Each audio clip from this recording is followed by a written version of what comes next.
الصلاۃ والسلام علیک یا سیدی یا رسول اللہ وعلی آلک و اصحابک یا رحمۃ للعالمین۔ آج کا دن تاریخ اسلام کے لیے بڑا اہمیت کا حامل ہے، اور اس دن میں بڑا دردناک واقعہ پیش آیا تھا تاریخ اسلام میں۔ وہ یہ تھا کہ جناب سیدنا عثمان غنی خلیفہ سوم داماد رسول ذو النورین، جن کا لقب ہے، اور یہ ایسا لقب اور ایسی شان ہے کہ کائنات میں کسی نبی کی کسی صحابی کو یہ لقب حاصل نہیں ہوا، یہ شان حاصل نہیں ہوئی کہ کسی امتی کو جو ہے نبی کی 2 بیٹیاں نکاح میں آئی ہوں، یہ کسی کو شرف حاصل نہیں ہوا، یہ میرے عثمان کو حاصل ہوا ہے۔ یہ عثمان غنی رضی اللہ تعالیٰ عنہ وہ صحابی رسول ہیں جن کو نبی علیہ الصلوۃ والسلام نے زندگی مبارک کے اندر اپنی زبان اقدس سے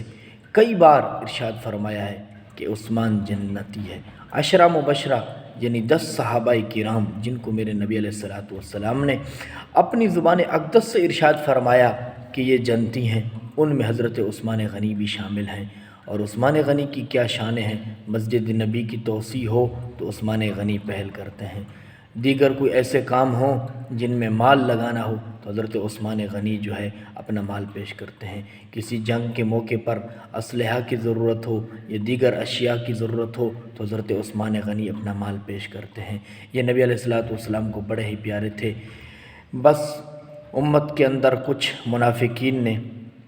آپ کے خلاف بغاوت کی اور آپ کو اپنے گھر میں محصور کر دیا۔ 40 دن محصور کرنے کے بعد آپ کو اپنے کمرے میں اپنے مکان میں شہید کر دیا، اس حالت میں کہ آپ روزے سے تھے، اور جناب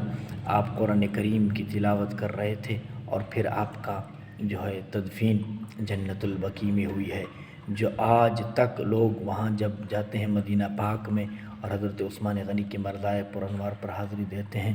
آج بھی آپ کا جو ہے جنت البقیع کے اندر مزار پرانوار موجود ہے۔ یہ نبی علیہ الصلوۃ والسلام کے داماد تھے، اور آپ کو ایک نہیں بلکہ 2 صاحبزادیاں نبی علیہ الصلوۃ والسلام کی یک بعد دیگر نکاح میں نصیب ہوئی ہیں۔ اللہ تعالیٰ سے دعا ہے کہ آج کے دن حضرت عثمان غنی کے صدقے سے اللہ تعالیٰ ہم سب مسلمانوں کی خیر فرمائے۔